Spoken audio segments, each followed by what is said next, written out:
जय श्री जगन्नाथ भाई मैंने सर्वप्रथम गुरुदेव गणपति जगदम्ब को प्रणाम करी आज आम राष्ट्र सेशन को आगू बढ़ेगा।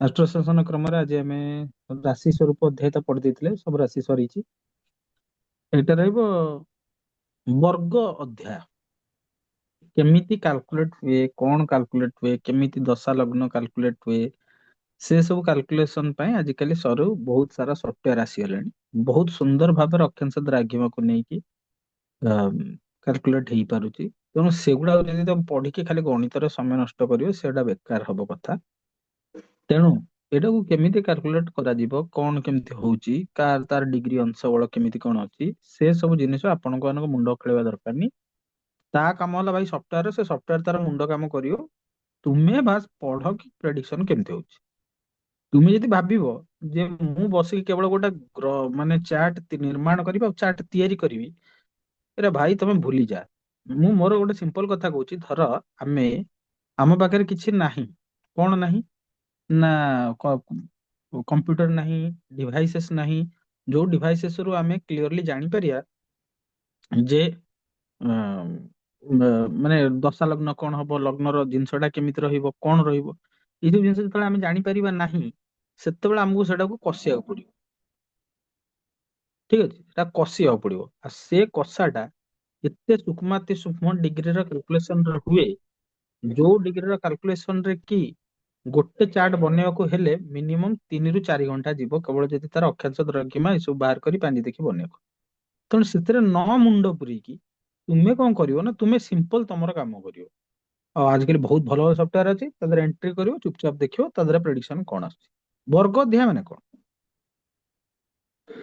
ଯେମିତି ଗୋଟେ ଛୋଟ ଜିନିଷ ଆମେ ଯେତେବେଳେ ପ୍ରଥମ ଶ୍ରେଣୀରେ ପଢୁଥିଲେ ଧର ବାୟୋଲୋଜି ଗୋଟେ ଟପିକ ଅଷ୍ଟମ ନବମ ଦଶମ ପିଲା ଯୋଉ ବାୟୋଲୋଜି ପଢିବେ ପ୍ଲସ ଟୁ ପିଲା କଣ ସେଇ ବାୟୋଲୋଜି ପଢିବେ ଆଚ୍ଛା ପ୍ଲସ ଟୁ ପିଲା ଯୋଉ ବାୟୋଲୋଜି ପଢିବେ ସେ ପିଲା କଣ ଯୋଉଟା ପିଲା ଡକ୍ଟର ହବ ସେ କଣ ସେ ବାୟୋଲୋଜି ପଢିବ ଯୋଉ ପିଲା ଡକ୍ଟର ଯୋଉ ବାୟୋଲୋଜି ପଢିବ ଯୋଉ ପିଲା ପିଏଚଡି କରିବ ପିଜି କରିବ ସେ କଣ ସେ ବାୟୋଲୋଜି ପଢିବ ଯୋଉ ପିଲା ପିଜି ଆଉ ସରିଲା ଯୋଉମାନେ ଡକ୍ଟରେଟ କରିବେ ତାପରେ थेसिस ସବମିଟ କରିବେ ସିଏ ପୁଣି ଗୋଟେ ସ୍ପେସିଫିକ ଟପିକ କୁ ନେଇକି ଯିବେ ବର୍ଗ ଅଧ୍ୟାୟରେ ମହର୍ଷି ପରାଶର ବହୁତ ସୁନ୍ଦର ଭାବରେ ସୁନ୍ଦର ସୁନ୍ଦର କଥା ମାନେ ଲେଖିବେ କଣ ସେ ସୁନ୍ଦର କଥା ଗୁଡାକ ଭାଇ କି ବାପା ଦେଖ ଏ ସଂସାରଟା ହଉଛି ବିଶାଳ ବଡ ତମର ଅକ୍ଷାଂଶ ଦ୍ରାଘିମାକୁ ନେଇକି କାଲକୁଲେଟ କଲେ ବହୁତ ସାରା ବଡ ବଡ ଜିନିଷ ତମେ ପାଇବ 30 ଡିଗ୍ରୀ ଭିତରେ ଗୋଟେ ଅକ୍ଷାଂଶର 30 ଡିଗ୍ରୀ ଭଳିଆ ହଉଛି ଆପଣ ମାନେ ଭାବନ୍ତୁ ଇଣ୍ଡିଆ ଭଳି ଏତେ ବଡ କଣ୍ଟ୍ରିରେ ଗୋଟିଏ ଟାଇମ ଜୋନ ସେ କାମ କରୁଛି ଗୋଟିଏ ଟାଇମ ଜୋନ ନ୍ୟୁ ଦିଲ୍ଲୀର ଟାଇମ ଜୋନକୁ ଧରିକି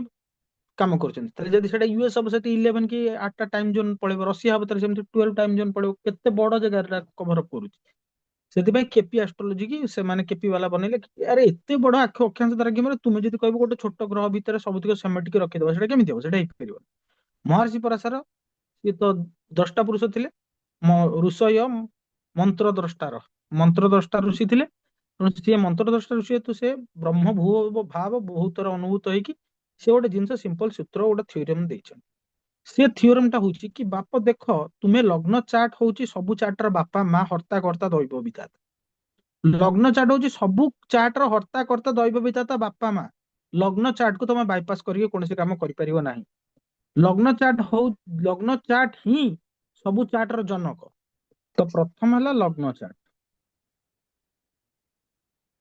ଯାହା କହନ୍ତି D1 ଚାର୍ଟ ଆମେ ପଢୁଛେ ବର୍ଗ ଅଧ୍ୟାୟ ମନେ ରଖ ଏଟା very very important as far as minute detail verification is concerned ଲଗ୍ନ ଚାର୍ଟ D1 ଚାର୍ଟ ରେ ଆମେ କଣ ଦେଖୁ ବାବା D1 ଚାର୍ଟ ରେ ଆମେ ସବୁ କିଛି ଦେଖିଦଉ D1 ଚାର୍ଟ ରେ ପ୍ରାୟତଃ ଆଜିକାଲି କେହି ଆଉ ବର୍ଗ ଚାର୍ଟ ଦେଖନ୍ତିନି D1 ଚାର୍ଟ ଦେଖିକି କହିଦିଅନ୍ତି ଆଜ୍ଞା ଏଇଆ ଅଛି ଏଇଆ ହବ ପ୍ରାୟତଃ ସେଇ ଜିନିଷରେ ହେଇଯାଏ କିନ୍ତୁ D1 ଚାର୍ଟ ରେ ଯଦି ଦିଟା ଆକ ଯୁଡୁଆ ଛୁଆ ଜନ୍ମ ହେଇଗଲେ ସମସ୍ତଙ୍କର D1 ଚାର୍ଟ ପୁରା ତ ଆଜି ଇଟ୍ ଇଜ ଏକ୍ସାକ୍ଟ ହବ କିଛି ଡିଗ୍ରୀରେ 0.001 002 ର ଡିଫରେନ୍ସ ଆସିବ ତାହେଲେ କଣ ଆମ ଦି ଜଣଙ୍କ D1 ଚାର୍ଟ ତାଙ୍କର ଏକା ଭଳିଆ ସବୁ କିଛି ହବ ବୋଲି ମାନେ ଅଛି ନା ବହୁତ ସାରା ଯୁଡୁଆ ଛୁଆଙ୍କୁ ଦେଖୁଥିବ ଗୋଟେ ଭଲ ହେଲା ବେଳକୁ ଗୋଟେ ଖରାପ ହଉଛି ଗୋଟେ ଭଲ ପୋଜିସନରେ ରହିଲା ବେଳକୁ ଆଉ ଗୋଟେ ଖରାପ ପୋଜିସନରେ ରହୁଛି ତାଙ୍କ ଜୀବନ ତ ସବୁ ସମାନ ହବା କଥା ହଉନି କଣ ପାଇଁ ସେଇଠି ଆସିବ ବର୍ଗ ଅଧ୍ୟାୟ D1 ଚାର୍ଟରେ ପ୍ରତ୍ୟେକ ରାଶି 30 ଡିଗ୍ରୀ ହେଇଗଲା ତାପରେ ଆସିଲା ହୋରା ଚାର୍ଟ କଣ କହିବ 30 ଡିଗ୍ରୀ ନାହିଁ 15 ଡିଗ୍ରୀରେ କାମ କର ଦ୍ରେସ୍କାଣ କହିବ ନାଇଁ ମୁଁ 10 ଡିଗ୍ରୀରେ କାମ କରିବି ସପ୍ତମାଂଶ କହିବ 30/7 ଯେତିକି ଆସିଲା ସେତିକିରେ ମୁଁ କାମ କରିବି। ନବାଂଶ କହିବ 30/9 ଯେତିକି ଆସିଲା ସେତିକିରେ ମୁଁ କାମ କରିବି। ଏଇଭଳିଆ ହେଇକି କରିବ। ମାନେ ସବୁଠୁ ଇମ୍ପୋର୍ଟାଣ୍ଟ ଜିନିଷ ହେଲା ଲଗ୍ନ ଚାର୍ଟ ଡିୱାନ ଚାର୍ଟ ସେ ସମସ୍ତଙ୍କର ଜନକ ଭାଇ। ଭାଇ ସିଏ କହିବ ତାକୁ ବାଇପାସ କରିକି ତମେ କୋଉ ଚାର୍ଟ ଦେଖିଲି ତମେ ପୁରା ଶୂନ ଶୂନ ପାଠ ଶୂନ ହେଇକି ବୁଲିବ ଭାଇ, ସିଧା କଥା। ତାପରେ ଯଦି ତମକୁ ପଇସା ଦେଖିବାର ଅଛି, ପଇସା ତମର କେତେ ୱେଲ୍ଥ ରହିବ, ତାହେଲେ ତମେ ହୋରା ଚାର୍ଟ ଦେଖିବ। ହୋରାକୁ କୁହାଯାଏ D2 ଚାର୍ଟ। ଲଗ୍ନ ଚାର୍ଟ କୁ ବାଇପାସ କରିବ ନାହିଁ। ତମକୁ ଯଦି ସ୍ପେସିଫିକ ଟପିକ ଦେଖିବାର ଅଛି, ଆଗ ଲଗ୍ନ ଚାର୍ଟରେ ତାର ଗ୍ରହର ପୋଜିସନ ଦେଖିବ, ତାପରେ ଯାଇକି D2 ଚାର୍ଟ ଦେଖିବ। ତାପରେ ଆସିଲା କଣ, ତମେ ଶୁଣି ଯାଅ ଖାଲି, ତାପରେ ମୁଁ କହୁଛି।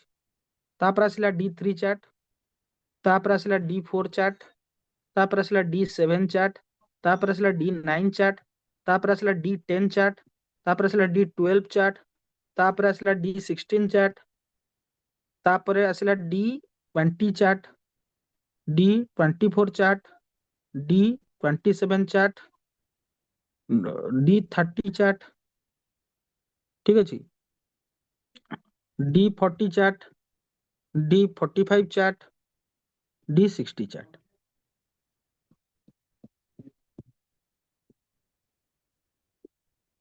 ঠিক ଅଛି। D3 ହେଲା ଡ୍ରେସ୍କାର୍ଡ ଚାର୍ଟ। ଡ୍ରେସ୍କାର୍ଡ ଚାର୍ଟ କଣ କହେ ନା ତୁମର କମ୍ୟୁନିକେସନ, ତୁମର ସିବଲିଙ୍ଗସ, ତୁମର ଇନିସିଏଟିଭ, ତୁମର ସେନ୍ସୁଆଲିଟି କିଭଳି ଭାବରେ ରହିବ, ଏଟା D3 ଚାର୍ଟ କହିବ। ତେଣୁ ତମେ କଣ କରିବ, ଆଗ ଲଗ୍ନ ଚାର୍ଟ ଦେଖିବ, ପୁଣି ଏ ସିବଲିଙ୍ଗସ ଫିଙ୍ଗଲିଙ୍ଗସ ଦେଖିବା ପାଇଁ ପୁଣି ତମେ D3 ଚାର୍ଟ କୁ ପଳେଇ ଆସିବ। ତାପରେ D4 ଚାର୍ଟ ରୁ କଣ ଦେଖିବା ନା ଫରଚ୍ୟୁନ, ତମ ଭାଗ୍ୟ ଏବଂ ତୁମ ପ୍ରପର୍ଟି। ତ ଆଗ ପୁଣି D1 ଚାର୍ଟ ଦେଖିବା, ପୁଣି D4 ଚାର୍ଟ କୁ ପଳେଇ ଆସିବା। ସପ୍ତମାଂଶରୁ କଣ ଦେଖିବା, D7 ଚାର୍ଟ ରୁ ଚାଇଲ୍ଡ, ପ୍ରୋଜିନି, ପ୍ୟାରେଣ୍ଟସ। ଆଗ D1 ଚାର୍ଟ ଦେଖିବା, ପୁଣି D7 ଚାର୍ଟ କୁ ପଳେଇ ଆସିବା। ତ ପ୍ରତ୍ୟେକ ଚାର୍ଟ ର ଯୋଉ ବର୍ଗ ଅଧ୍ୟାୟ ଅଛି, that is very very important. ତମେ D9 ରେ କଣ ଦେଖିବା ନା ରିଲେସନସିପ, ସ୍ପାଉସ, ଯୋଉ ନବାଂଶ ଚାର୍ଟ ଯୋଉ କହନ୍ତି, ଧର୍ମ ଆଣ୍ଡ ଅଲ ଆସ୍ପେକ୍ଟସ। ତେଣୁ ଚାର୍ଟ ରେ ଦିଟା chart very very important, D1, D9, D60। ମୁଁ କିଛି ସମୟ ପୂର୍ବରୁ କହୁଥିଲି ଯଦି ଜୁଡୁଆ ବଚ୍ଚା ରହିଲେ ତାଙ୍କର ତ ସବୁ ଏକା ଭଳିଆ ହବା କଥା, ହଉନି। ତେଣୁ ଯେତେବେଳେ ଜୁଡୁଆ ବଚ୍ଚାଙ୍କର କୁଣ୍ଡଲି ମିଳିବ, Yes. ଯେତେବେଳେ ଜୁଡୁଆ ବଚ୍ଚା ରହିବେ, ଭାଇ ତାଙ୍କର D1 ଚାର୍ଟ ଦେଖି ସାଙ୍ଗେ ସାଙ୍ଗେ D60 କି ପଳେଇବ। କେବେ ବି ତାଙ୍କର D1 ଚାର୍ଟ ଦେଖିବ ନାହିଁ, ତା ସେ ଦି ଜଣଙ୍କର D60 ଦେଖିକି କଥାବାର୍ତ୍ତା କରିବ, ନହେଲେ କିଛି ମ୍ୟାଚ କରିବନି, ସେଠୁ ହରିବୋଲ ହେଇକି ବୁଲିବ। D1 କୁ ବାଇପାସ କରିବନି, ବଟ୍ ସାଇମଲଟେନିୟସଲି D60 କୁ ଚେକ୍ କରୁଥିବ। ଠିକ ଅଛି ନା। ଏବଂ ତମର D60 ଚାର୍ଟ କହିବ ତମେ ପାଷ୍ଟ ଲାଇଫରେ କଣ ଥିଲ।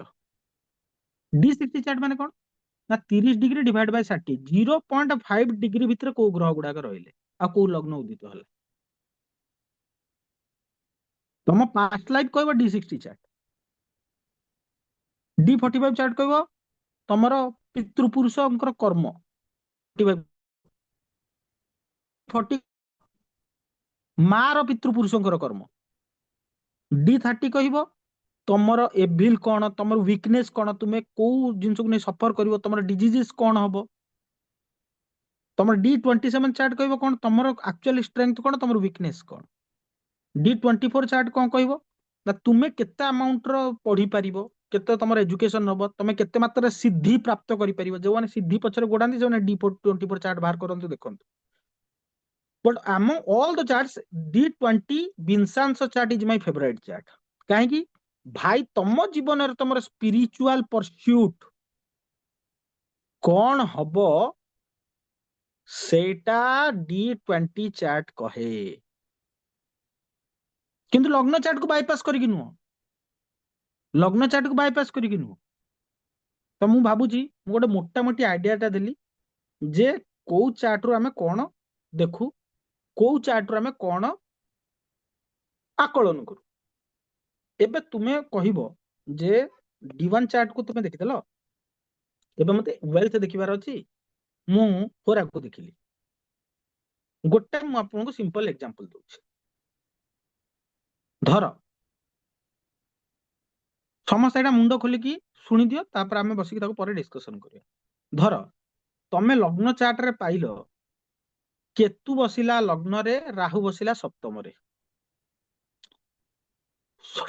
ନବାଂଶ ଚାର୍ଟ ରେ ପାଇଲ ରାହୁ ବସିଛି ଲଗ୍ନରେ, କେତୁ ବସିଛି ନବାଂଶରେ, କଣ କରିବ ସେଠି?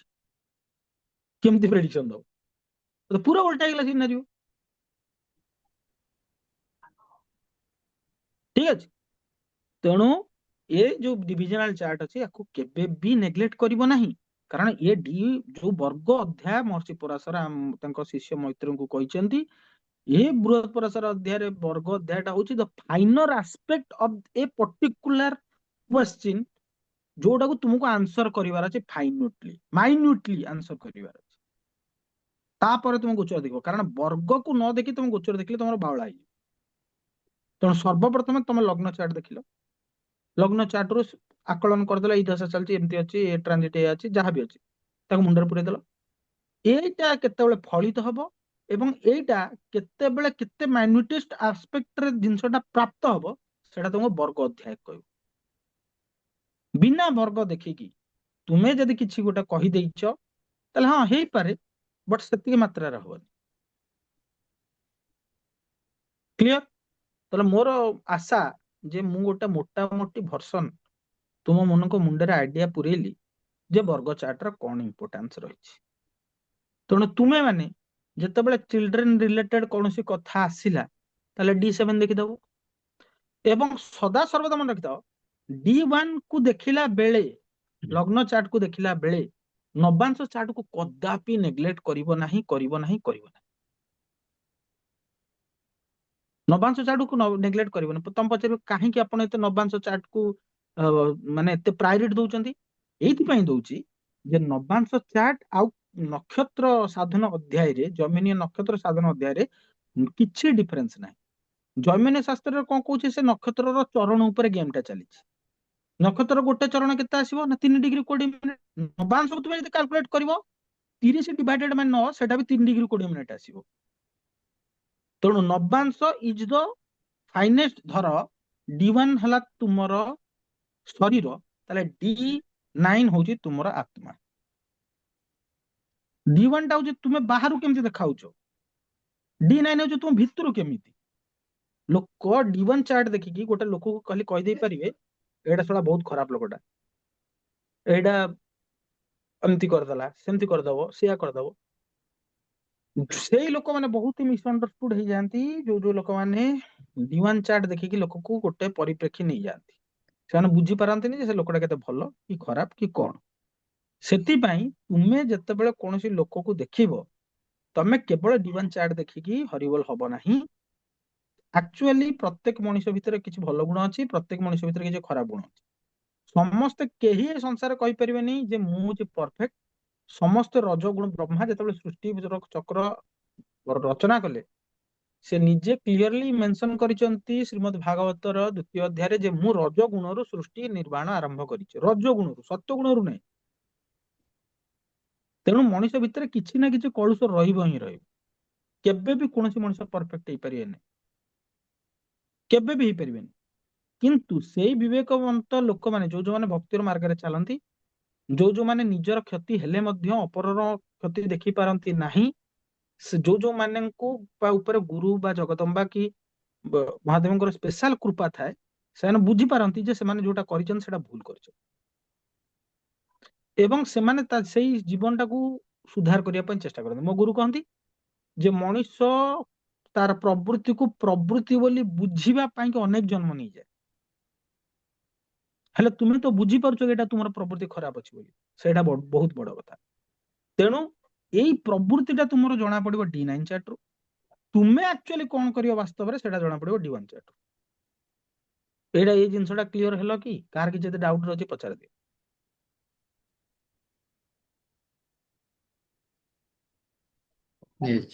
ଭାଇ କିଛି ଡାଉଟ ଅଛି କି? ନା ନା। ତୁ ଏଇଟା କ୍ଲିୟର ତ ପୁରା? ତେଣୁ ଯେତେବେଳେ ତମେ ଫାଇନେଷ୍ଟ ଆସ୍ପେକ୍ଟ କୁ ଯିବ, ସେତେବେଳେ ବର୍ଗକୁ ଧରିବାକୁ ପଡିବ। କ୍ଲିୟର? ଆଜ୍ଞା। ତ ଆଜିର ସେସନ ପାଇଁ ଏତିକି। ସମସ୍ତଙ୍କୁ ଜୟ ଶ୍ରୀ ଜଗନ୍ନାଥ।